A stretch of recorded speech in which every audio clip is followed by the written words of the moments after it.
So now that it is official that Brian Kelly has cut ties with defensive coordinator Matt House and the rest of the defensive coaching staff, then who's next? Who will be the next defensive coordinator at LSU? You are Locked On LSU, your daily podcast on the LSU Tigers. Part of the Locked On Podcast Network. Your team every day.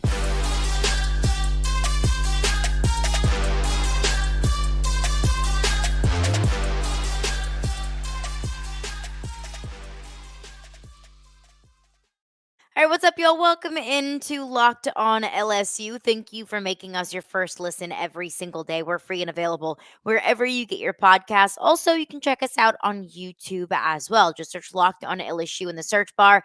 Hit that subscribe button. You'll get notified as soon as new episodes of Locked On LSU drop. My name is Caroline Fenton, and I am your host, as I am every single day.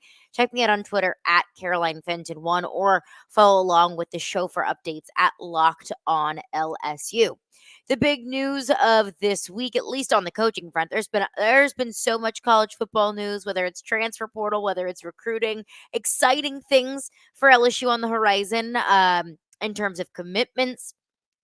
You had Dominic McKinley flip from Texas A&M to LSU. You had Mekhi Wingo declare for the NFL draft, so that's absolutely a hit to LSU's defensive line. But we'll do a full breakdown on tomorrow's podcast of who's in, who's out, just kind of a roster update of some players that are NFL draft eligible or in the recruiting side of things, transfer portal side of things.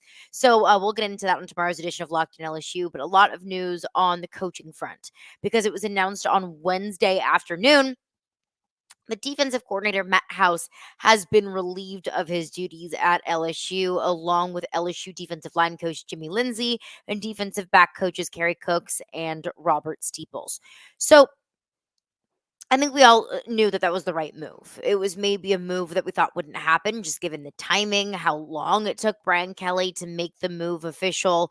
And there was so much buzz ahead of the bowl game of maybe Matt House would be retained. And I thought, no. No. That defense was way too bad. And I think Brian Kelly is way too smart to retain Matt House. Of course, it's official that Matt House is on his way out. Cleaned house, so to speak. Haha.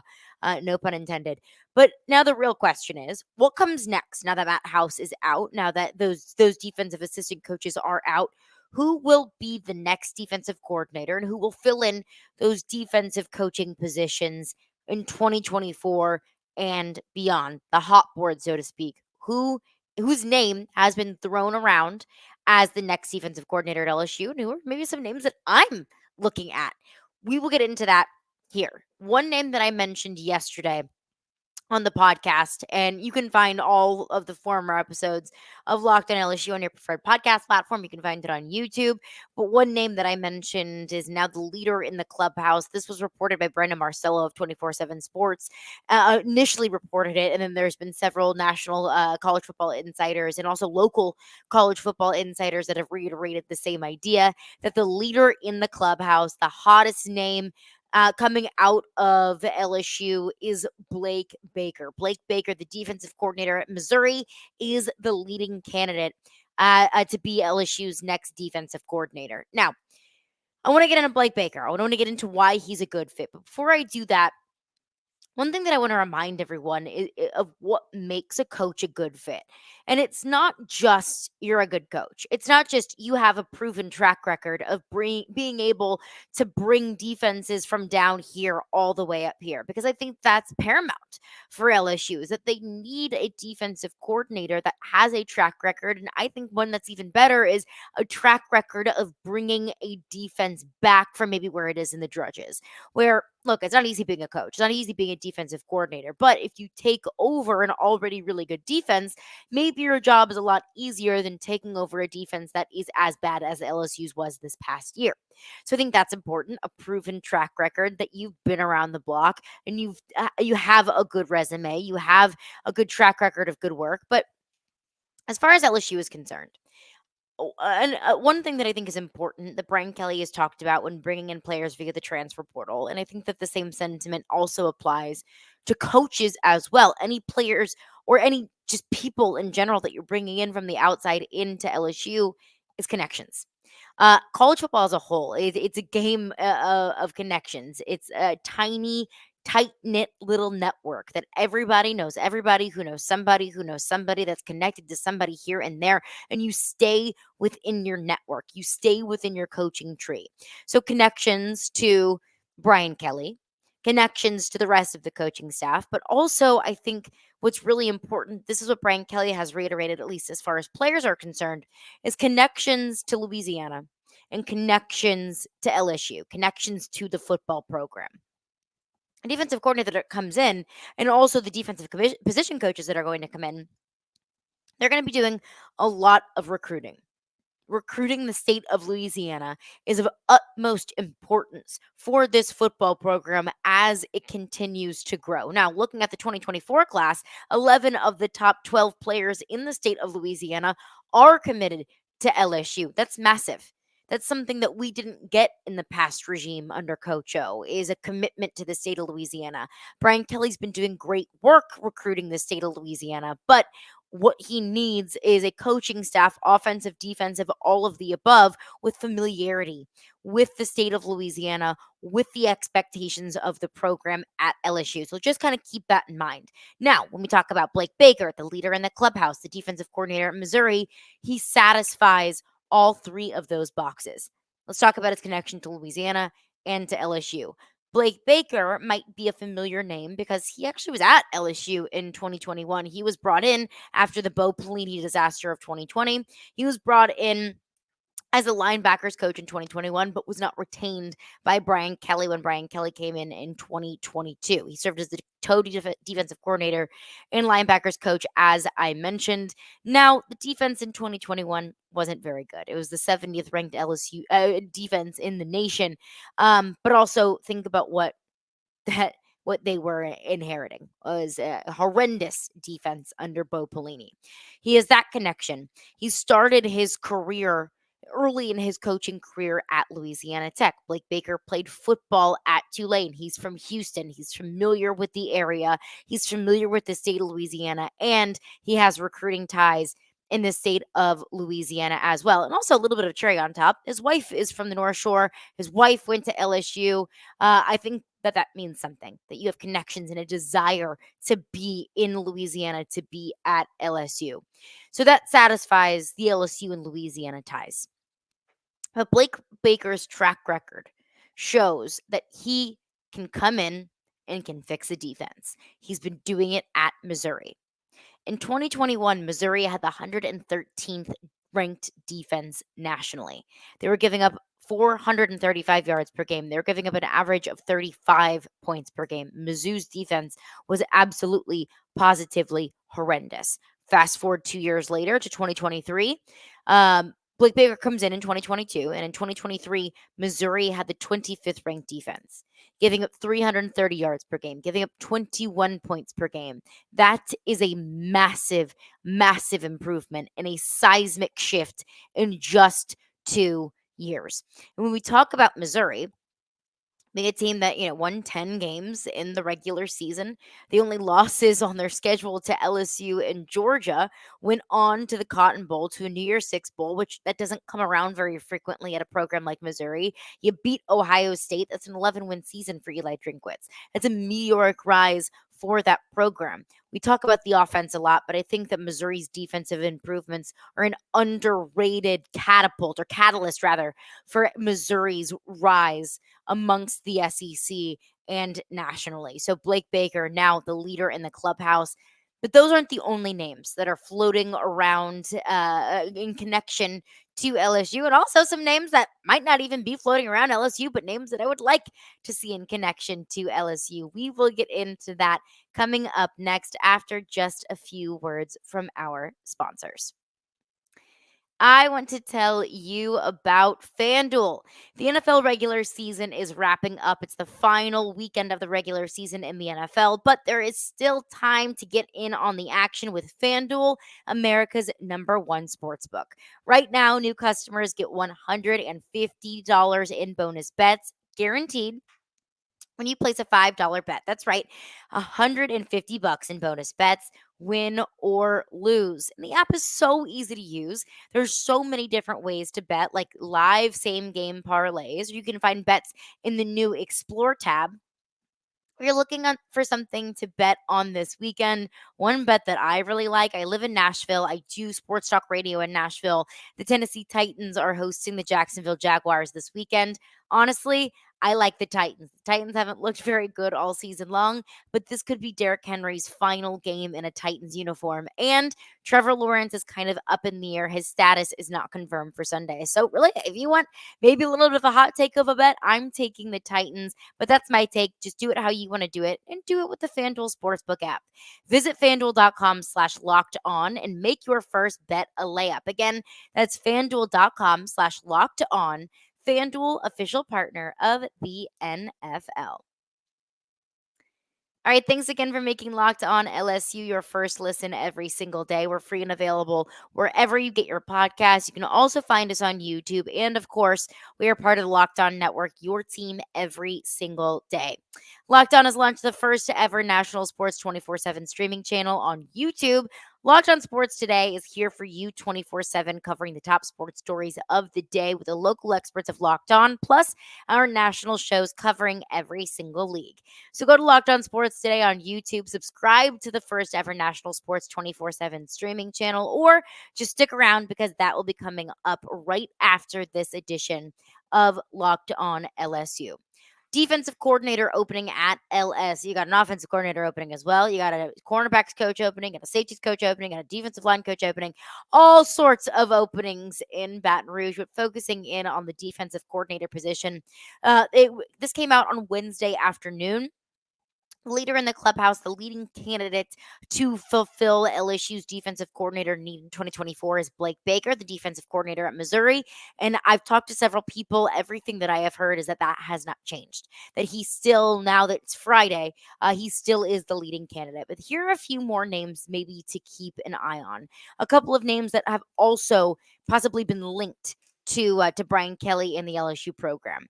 One in particular that I think is very interesting is DJ Durkin. He's the defensive coordinator at Texas A&M. When we talk about candidates, a few questions that you might want to bring up or ask yourself. One is, why would this coach want to leave where they are at currently? / why would this coach want to come to LSU? So you might ask yourself, why would DJ Durkin want to leave Texas A&M? My take on that is DJ Durkin is now the defensive coordinator under new head coach Mike Elko.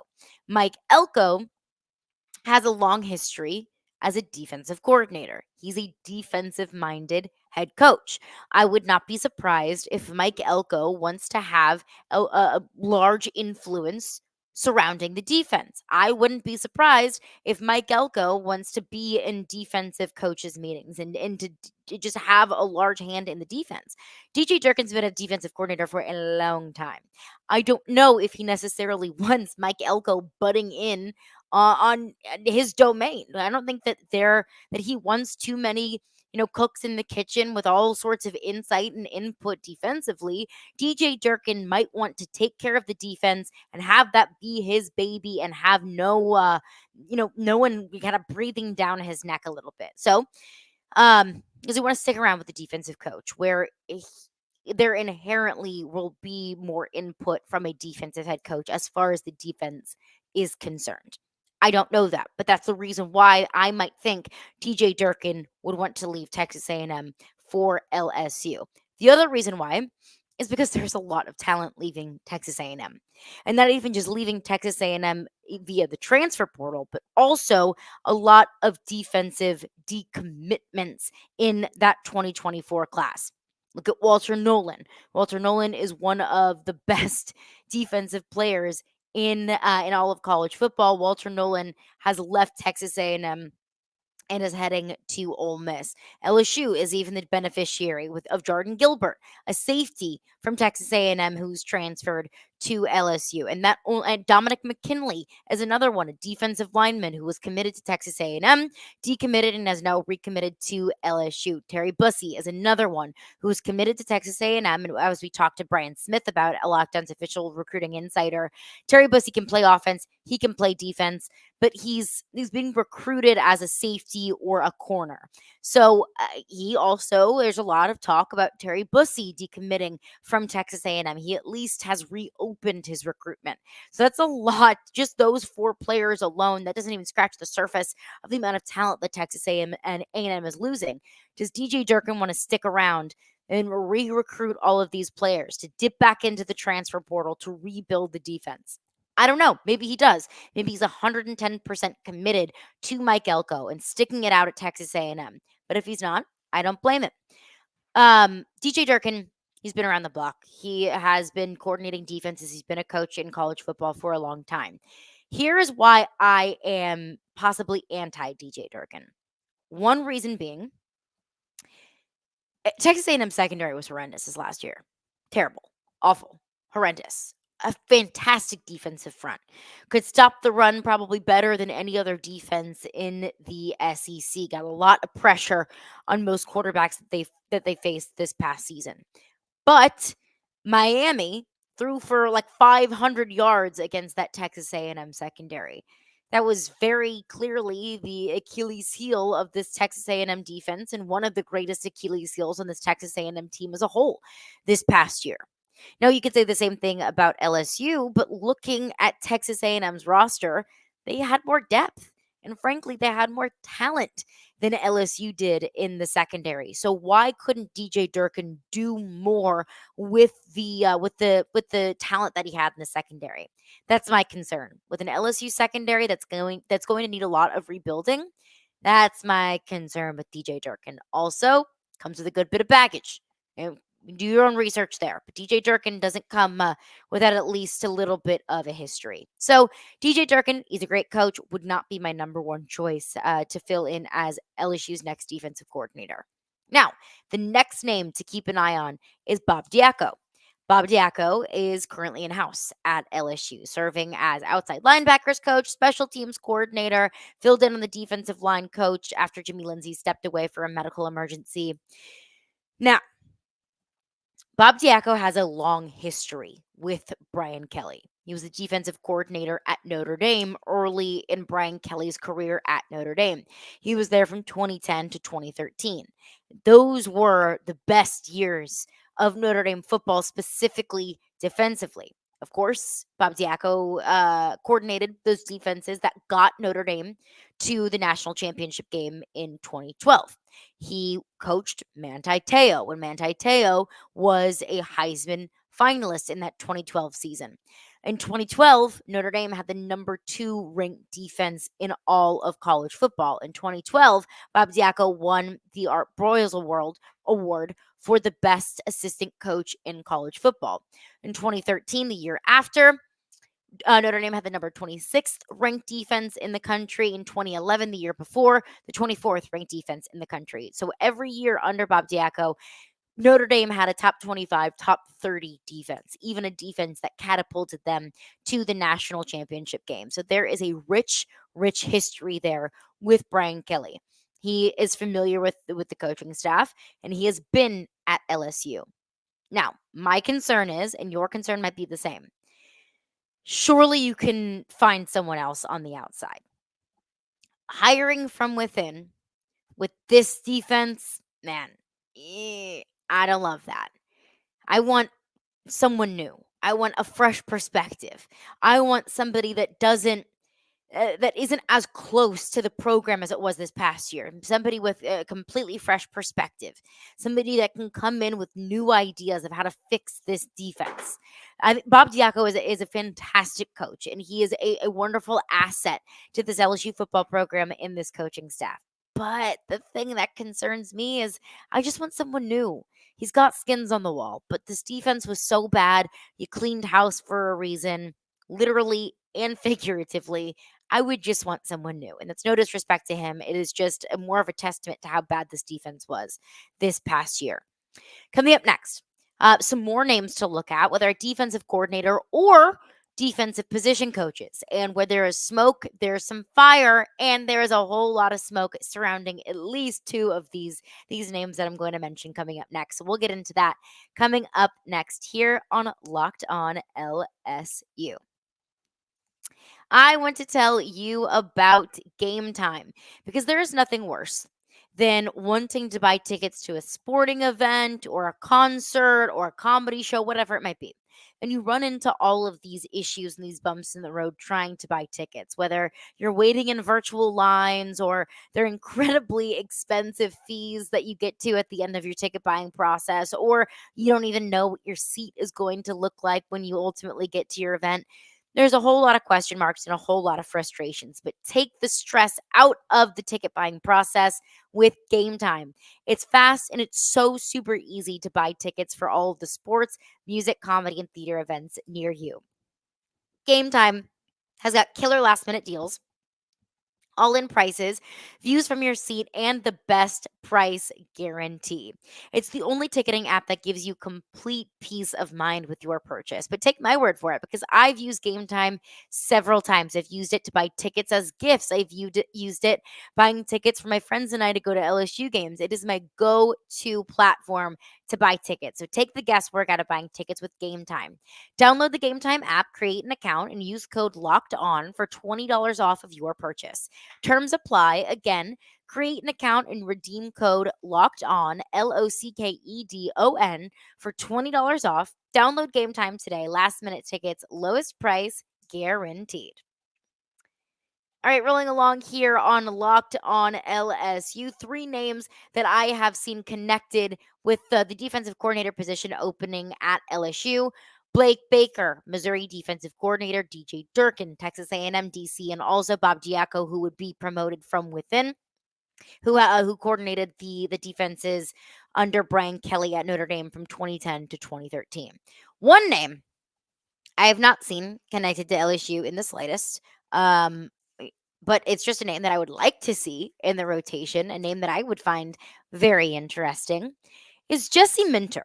He's the defensive coordinator at Michigan.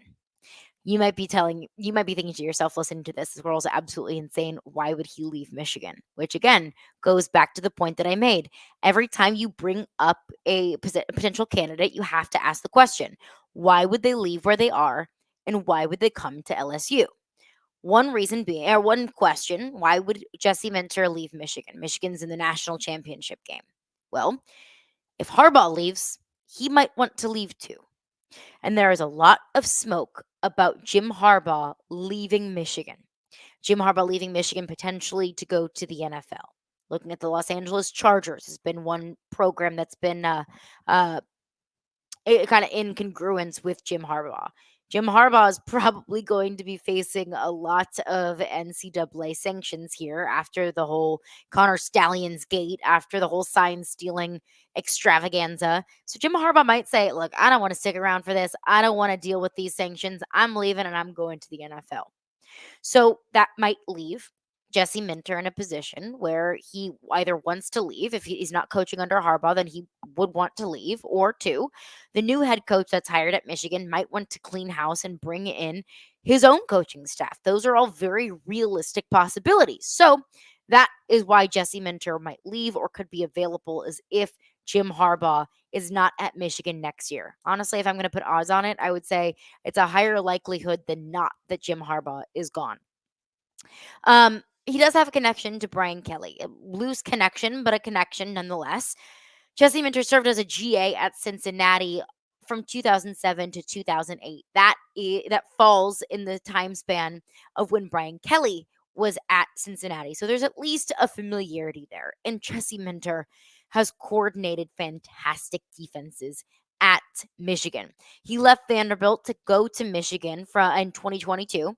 So in 2022, Michigan had the number 7th ranked defense in college football. This year, in 2023, the best defense in college football. And if you watched the Rose Bowl on New Year's Day, you saw how freaking good Michigan's defense really truly is.